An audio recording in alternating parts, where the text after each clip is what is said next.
Guys what's up and welcome back to gravity circle. और पिछले video में हम लोगों ने एवोगैड्रो लॉ तक पढ़ लिया था और गाइस हम लोगों ने ये चीज वहां पर देख ली थी कि अगर आपके पास में एक गैस है तो वो गैस के पर चार अलग अलग लॉज एप्लीकेबल हो सकते हैं। बॉयल्स लॉ जो कि प्रेशर वॉल्यूम पर डिपेंड था, अपन यहां पर लिख भी देते हैं। बॉयल्स लॉ क्या था आपका? Boyle's law was dependent on pressure, is inversely proportional to volume. Then आपका दूसरा लॉ हमने पढ़ा चार्ल्स लॉ। आपका चार्ल्स लॉ क्या था बताइए? चाचा की टीवी यानी temperature is directly proportional to volume, correct. And आपका तीसरा लॉ हमने पढ़ा गे लूसेक लॉ, गया प्यार तेरा। गे लूसेक लॉ जो कि क्या था? प्यार तेरा यानी temperature is directly proportional to pressure. And last is your Avogadro law. Avogadro law है वो GADRO है, वो GADRO। एवोगैड्रो लॉ क्या था? एवोगैड्रो लॉ था number of moles is directly proportional to volume. Now guys एक बात मैं आपको बताता हूं, इन लॉज को कुछ साइंटिस्ट ने सोचा दैट इफ, देखिए कुछ कंडीशन में लिख रहा हूं, इफ वी इमेजिन, अगर हम लोग इमेजिन करें, if we imagine that there is no intermolecular force of attraction, there is no intermolecular force of attraction between molecules of gases। आप समझ रहे हैं, पुराने जमाने में जब इन लोगों ने ये सब लॉज वगैरह बनाए थे तब ये माना जाता था कि गैसेस के पार्टिकल्स के बीच में इंटरमॉलिक्यूलर फोर्सेस ना के बराबर होते हैं, नेग्लिजिबल होते हैं। और इसीलिए साइंटिस्ट ने क्या बोल दिया कि हमारी जो गैसेस होती हैं अगर उसके पार्टिकल्स या उसके मॉलिक्यूल्स के बीच में किसी भी प्रकार का कोई इंटरमॉलिक्यूलर फोर्स ऑफ अट्रैक्शन ना हो, किसी भी प्रकार का कोई भी इंटरमॉलिक्यूलर फोर्स ऑफ अट्रैक्शन ना हो, तो such gases will follow Boyle's, Charles and Avogadro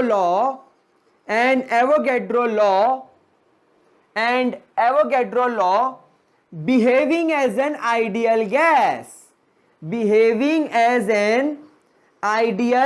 gas. कैसी गैस की तरह बिहेव करेगी? आइडियल गैस की तरह।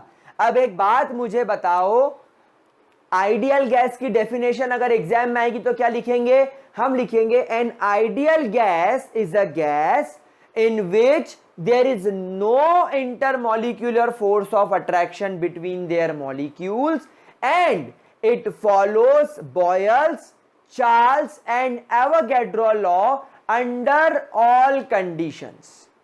किसी भी कंडीशन में अगर ये बॉयल्स, चार्ल्स और एवोगैड्रो लॉ को फॉलो करेगी तो ऐसी गैसेस को आइडियल गैसेस बोला जाता है।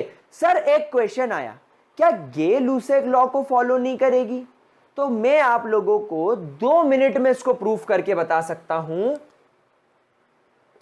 Pressure is inversely proportional to volume, pressure volume के इनवर्सली प्रोपोर्शनल है। चलो इसको यहां प्रूफ नहीं करेंगे, इसको अपन इक्वेशन जब बनाएंगे आइडियल गैस इक्वेशन तब अपन इसको प्रूफ करेंगे। वैसे तो ये सारी कंडीशंस फॉलो करेगी ideal gas, Boyle's, Charles, Avogadro और गे लूसेक लॉ भी फॉलो करेगी, जो मैं आपको आगे चल के बता दूंगा। बस गे लूसेक लॉ, गया प्यार तेरा, इस बात को ध्यान रखिएगा, ठीक है? क्या ये बात समझ में आ गई? तो गाइस क्या पढ़ाने वाला हूं अब आप लोग समझ ही गए होंगे। We are going to start ideal gas equation. हम लोग क्या स्टार्ट करने वाले हैं? Ideal gas equation. तो प्यारे बच्चों हेडिंग डाल लीजिए आइडियल गैस इक्वेशन की। We are now going to discuss ideal gas equation. अब आप लोग सभी समझ गए होंगे आइडियल गैस इक्वेशन क्या होती है।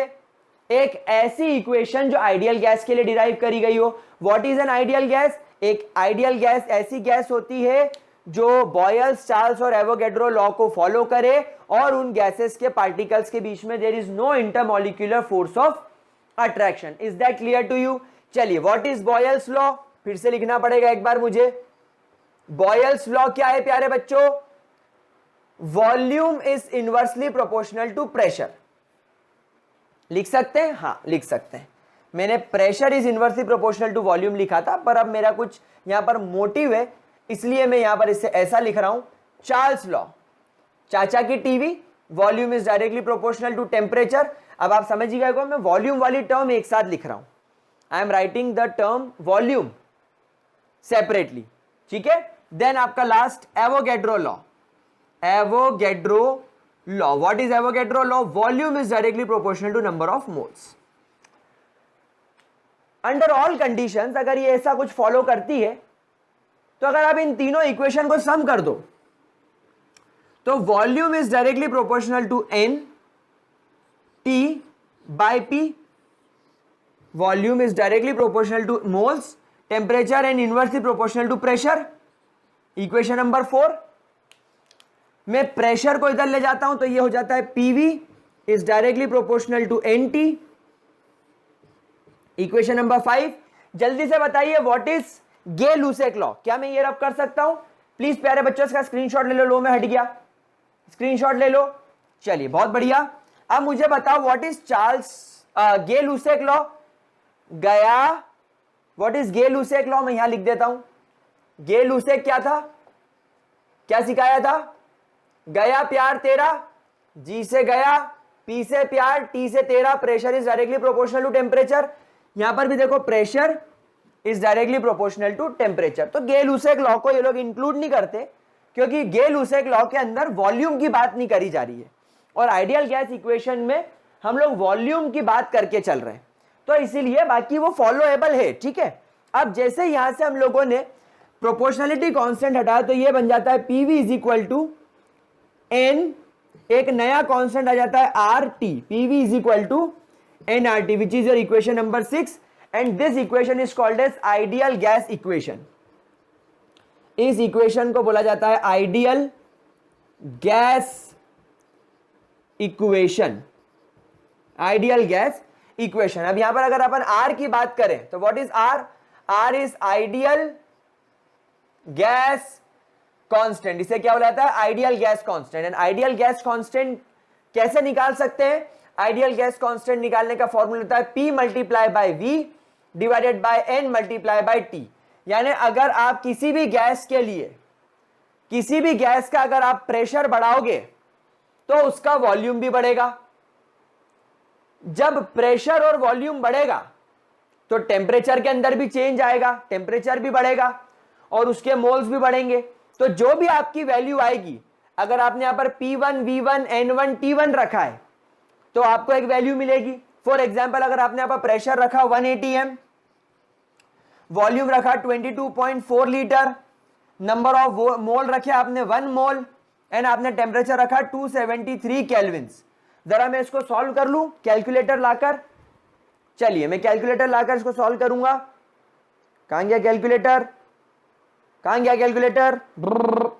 तो 22.4 divided by 273 that is 0.0820 0.0820 0.0820 atm litre पर मोल पर केल्विन। ये आपकी आर की वैल्यू फिक्स आएगी। अब अगर आप यहां पर मान के चले आपने एटीएम से 2 atm कर दिया तो आप सब जानते हैं कि अगर आपने प्रेशर दुगना करा है तो टेम्परेचर भी दुगना हो जाएगा। तो हो जाएगा 6 7 to the 4 546 Kelvin's. Temperature double हुआ तो मोल्स डबल हो गए, मोल्स डबल हो गए तो गैस का वॉल्यूम 44.8 हो जाएगा। आप सॉल्व करेंगे तो 0.08205 ही आपको आंसर मिलेगा। मतलब जैसे अपन ने सारे लॉस में पढ़ा वो R की value R1, R2, R3, R4 की वैल्यू फिक्स आई, वैसे यहां पर आपके आइडियल गैस कांस्टेंट की वैल्यू भी फिक्स आएगी। क्या ये चीज क्लियर हुई मेरे प्यारे बच्चों को? ठीक है, तो अपन इसकी बात करेंगे आगे चल के इसकी बात करेंगे। But this equation PV is equal to nRT is your ideal gas equation. This is ideal gas equation for a fixed amount of gas. For a fixed amount of gas. क्या ये चीज क्लियर हो गई? This is called as ideal gas equation. हमने क्या करा, Boyle's, Charles और Avogadro law को कंबाइन कर लिया। हैव अ लुक, हो गया? अच्छा, एक बात और समझ लेना, आइडियल गैस कांस्टेंट को यूनिवर्सल गैस कांस्टेंट भी बोलते हैं। अपनी एनसीईआरटी में लिखा हुआ है, it is also called as universal gas constant. आप एक बार एनसीईआरटी में चेक भी कीजिएगा, लिखा हुआ है। तो गाइस ये इक्वेशन आप लोगों को अब जीवन भर याद रखनी है, एटलीस्ट जब तक आपकी जेई या नीट नहीं हो जाती, because this is a very very crucial equation. ठीक है, क्या ये चीज के अंदर कोई डाउट? नाउ गाइस, अगर आप लोगों को एक न्यूमेरिकल आता है जिसमें प्रेशर, वॉल्यूम और गैस का टेम्परेचर दे रखा है, प्रेशर, वॉल्यूम और गैस का टेम्परेचर दे रखा है और आपको उसके मोल्स निकालने हैं, तो गाइस आप लोगों को ये R की वैल्यू हमेशा याद रखनी पड़ेगी, क्योंकि R एक कांस्टेंट है, मतलब R की वैल्यू तो कभी चेंज नहीं होगी। तो आप लोगों को R की वैल्यू लाइफ टाइम याद रखनी है। अब सर R की वैल्यू याद रखना कौन सी बड़ी बात है, A की वैल्यू होगी? नहीं, यही तो प्रॉब्लम हो जाती है। यही प्रॉब्लम हो जाती है कि आपकी जो R की वैल्यू है ये एक नहीं रहती, ये चेंज हो जाती है यूनिट के साथ। ये चेंज हो जाती है किसके साथ? यूनिट के साथ। तो अब हम लोग इसको रब करके शुरू करेंगे कि अगर मान लीजिए प्रेशर की यूनिट अलग अलग दे रखी है तो उसे कैसे निकाले, तो वो मैं आपको समझाता हूं। बट क्या पहले आप लोगों ने ये लिख लिया? क्या मैं इसे रब कर सकता हूं? चलिए, तो I am going to rub this, और मेरे को क्योंकि आप लोगों को सिखाना है how to find out the value of R, मैं यहां पर एक बार वापस से लिखूंगा that PV is equal to nRT। हमारे पास एक वो प्लेयर है ना, badminton player, I think PV Sindhu. तो अपन केमिस्ट्री में उसको nRT सिंधु भी बोल सकते हैं अपनी भाषा में। कौन बैडमिंटन कौन खेल रहा है? nRT सिंधु, बट उसका नाम तो PV है। हाँ, तो because we know PV is equal to nRT। ठंडा जोक डस लिया मैंने, NV ट्विस्ट, डस लिया सर, डस लिया, मत डसो। सो PV upon NT. With this we can find out the value of R. Now guys, एक छोटी सी बात समझो, आपको एक टर्म समझनी होगी STP, that is called as standard, क्या बोला जाता है इसे? Standard temperature pressure. क्या बोलते हैं? Standard temperature pressure. गाइस, इस कंडीशन में आप लोगों का टेम्परेचर हमेशा फिक्स रहता है, या तो आप उसे 0 डिग्री सेल्सियस में लें या तो आप उसे 273.15 केल्विन्स में लें। ठीक है, इस वाली कंडीशन में अगर आप मोल्स लेंगे तो no option, you have to take mole as 1 mole. ये वैल्यू फिक्स है। अगर कोई आपसे कहता है STP पर मैं कुछ चीज कर रहा हूं, और अगर आपको STP बोलकर वो कोई इंफॉर्मेशन नहीं दे कि कितना टेम्परेचर, एक गैस के कितने मोल्स लिए, इस गैस का कितना टेम्परेचर लिया, आपको जरूरत भी नहीं है। आप STP अगर लिखा हुआ है तो आप ये ऑटोमेटिकली खुद से वैल्यू डालेंगे कि 0 डिग्री मतलब या 273.15 केल्विन मतलब इतना टेम्परेचर होगा, STP पे मोल्स इतने होंगे। नाउ अगर आपने प्रेशर ATM में लिया है तो प्रेशर शुड बी 1 ATM, और अगर प्रेशर 1 ATM लिया है तो प्यारे बच्चों इसके लिए गैस का वॉल्यूम हमेशा फिक्स होता है 22.4 लीटर। लेकिन अगर आपको प्रेशर की यूनिट 1 बार दे रखी है तो प्यारे बच्चों 1 बार के लिए वॉल्यूम में स्लाइड चेंज हो जाता है, दैट इज 22.7 लीटर। बस अगर आपने ये सीख लिया तो आप स्टेट्स ऑफ मैटर के और ये आइडियल गैस इक्वेशन के दुनिया का कोई भी क्वेश्चन बना सकते हो, ऐसी की तैसी किसी भी क्वेश्चन की आप उसे फोड़ के आ सकते हो। ठीक है, कोई दिक्कत? पक्की बात? इसको ध्यान से देख लो, अगर कोई प्रॉब्लम आ रही हो तो मुझसे पूछ लो। क्या हम आगे बढ़ सकते हैं? पक्की बात? चलिए गाइस, तो इफ यू आर कंफर्टेबल, हम लोग सबसे पहले आर की एक वैल्यू निकालेंगे जहां पर प्रेशर मेरे पास में 101,325 न्यूटन पर मीटर स्क्वायर है। क्या आप लोगों को याद है मेरा वो वीडियो जो मैंने आपको गैसियस लॉ पढ़ाने के पहले प्रेशर में सिखाया था? मैंने आपसे कहा था प्रेशर की एक unit Newton per metre square भी होती है, और न्यूटन पर मीटर स्क्वायर की वैल्यू लिखने का तरीका क्या है? 101,235। वैसे वैल्यू क्या होती है? 101,325 पर अपन लिखेंगे कैसे?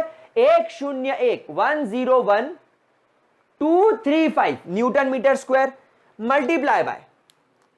प्यारे बच्चों, वैसे तो हम क्योंकि ये सारी चीजें एसटीपी पर कर रहे हैं, तो यहां पर आपको वॉल्यूम लेना पड़ेगा 22.4 लीटर, क्योंकि हम लोग सब जानते हैं that 1 ATM is equal to 101,325 newton per metre square. तो क्योंकि ये इसके एटीएम के बराबर है, यहां पर मैं वैल्यू काय में लूंगा?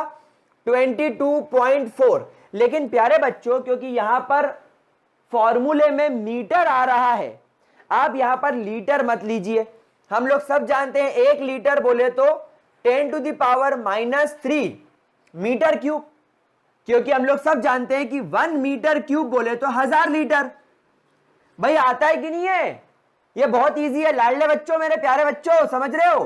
तो 1 लीटर मतलब x, क्रॉस मल्टीप्लाई कर दो तो x क्या हो जाएगा? 1 metre cube upon litre, litre cancel, upon 1000, तो x की वैल्यू क्या हो गई? 10⁻³ मीटर क्यूब। आ गया समझ में? अगर नहीं आया होगा तो अब आ गया होगा। ये कुछ भी नहीं है, ये सब हेरा फेरी है।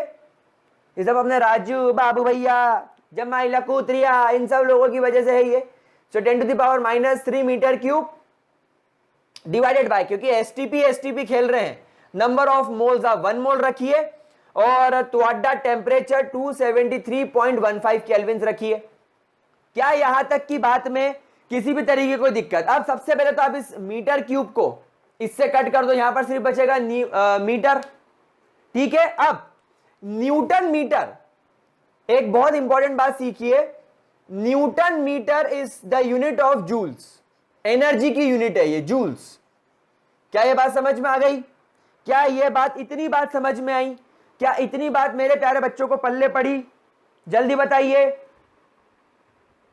पक्की बात?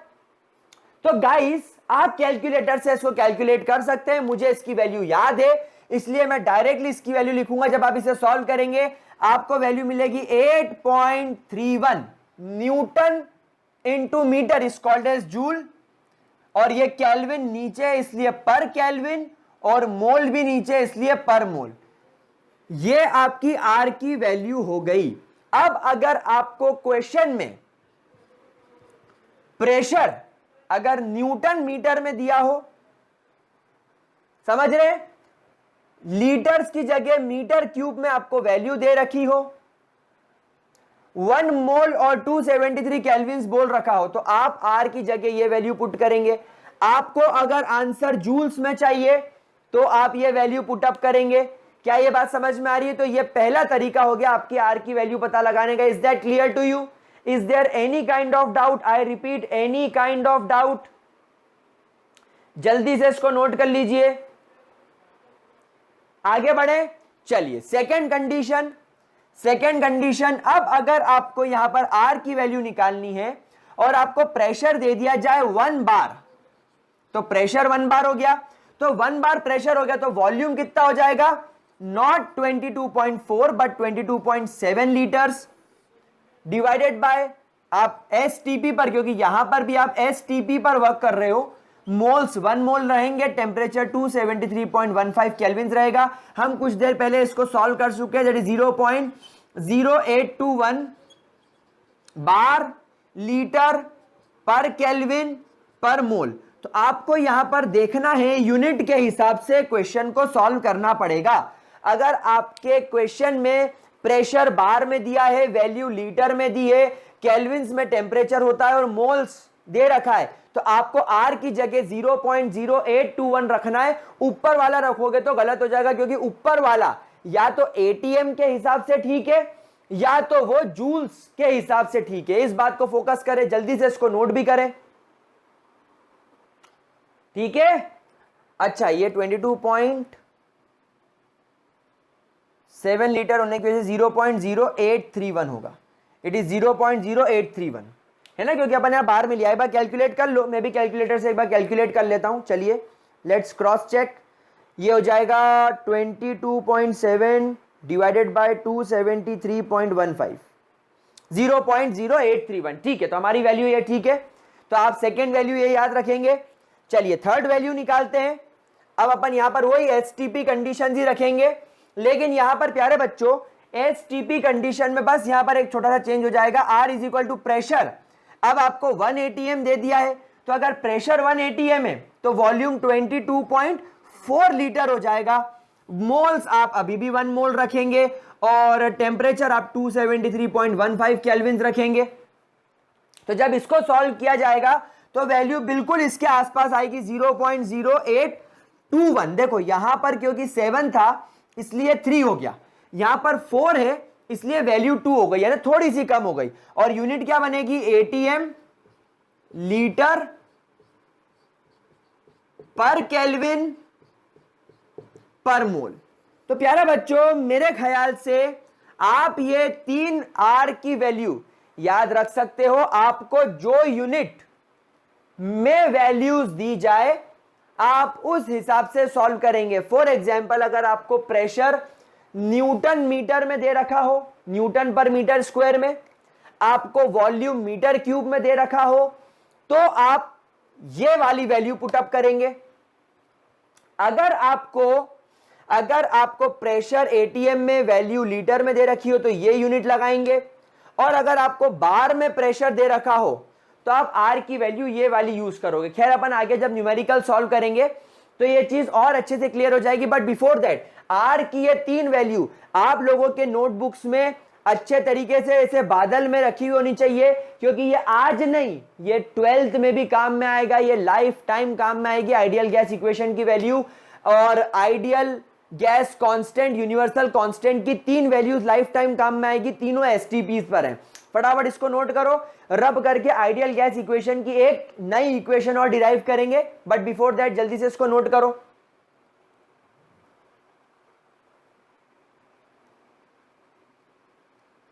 चलो नोट कर लिया, आगे बढ़े। चलिए बहुत बढ़िया। तो गाइस हम लोगों ने अभी तक ये देखा कि ये जो आइडियल गैस इक्वेशन निकली है, ये जो आइडियल गैस इक्वेशन लिखी है, ये कांस्टेंट वॉल्यूम के लिए निकाली गई। मतलब तीनों गैसेस का वॉल्यूम अपन ने सेम रख के निकाली। Now for a fixed mole of gas, for a fixed mole of gas, for a fixed mole of gas, हम लोग सब जानते हैं PV is equal to nRT. तो अगर मैं इस इक्वेशन को रीअरेंज करूं तो ये हो जाएगा nR is equal to PV by T, nR is equal to PV by T. तो अगर मैंने गैस के मोल्स फिक्स कर दिए, मतलब एन की वैल्यू के साथ कोई चेंज नहीं होगा, तो इनिशियली मैं लिखूंगा initially for n moles of gas, for n moles of gas, pressure मैंने माना P1, टेम्परेचर मैंने माना T1 और वॉल्यूम मैंने माना V1। And finally pressure becomes P2, temperature becomes T2, volume becomes V2।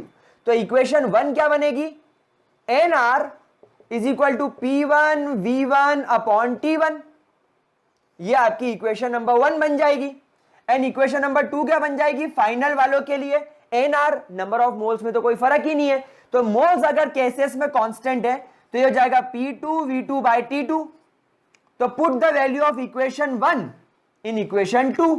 तो एनआर की जगह, दोनों में एनआर कांस्टेंट है, तो ये हो जाएगा P1 V1 upon T1 is equal to P2 V2 upon T2। तो ये वाला भी फॉर्मूला आइडियल गैस इक्वेशन से आप डिराइव कर सकते हैं। यहां पर आप देखो आपको 6 चीजों की वैल्यू है, 2 तरीके के प्रेशर, 2 तरीके के वॉल्यूम और 2 तरीके के टेम्परेचर। तो अगर आपके पास में गैस के मोल्स फिक्स हैं और अगर आपको 2 अलग अलग कंडीशन पर एक आइडियल गैस के लिए 2 pressure initial final, 2 temperature initial final दे रखे, तो आप कोई सा भी वॉल्यूम पता कर सकते हो। एक वॉल्यूम दिया होगा, दूसरा पता लगाना होगा। तो जैसे अभी तक अपन न्यूमेरिकल करते आए, ऐसे आप लोग इस फॉर्मूले को भी यूज कर सकते हो। तो गाइस, आज के वीडियो में हम लोगों ने आइडियल गैस को इंट्रोड्यूस करा, आइडियल गैस की इक्वेशन पढ़ी। अब अगले वीडियो में हम आइडियल गैस से रिलेटेड बहुत सारे न्यूमेरिकल्स करेंगे और फिर देखेंगे कि आइडियल गैस इक्वेशन क्या सच में इस दुनिया में एग्जिस्ट करती है।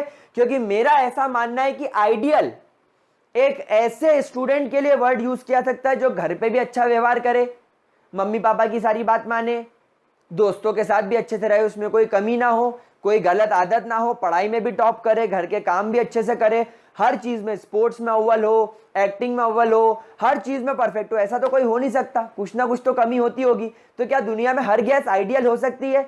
नहीं, दुनिया में हर गैस आइडियल नहीं होती। और हमें आगे चल के पता चलेगा कि एक गैस आइडियली सिर्फ 2 कंडीशंस में हो सकती है, बाकी सारी कंडीशन पे वो आइडियल गैस नहीं होती। तो अपन आगे चल के सीखेंगे कि आइडियल गैस दुनिया में होती नहीं है, ये एक हाइपोथेटिकल गैस है और बहुत स्पेसिफिक कंडीशंस पे ये एग्जिस्ट करती है। तो सीखेंगे आगे उस चीज को।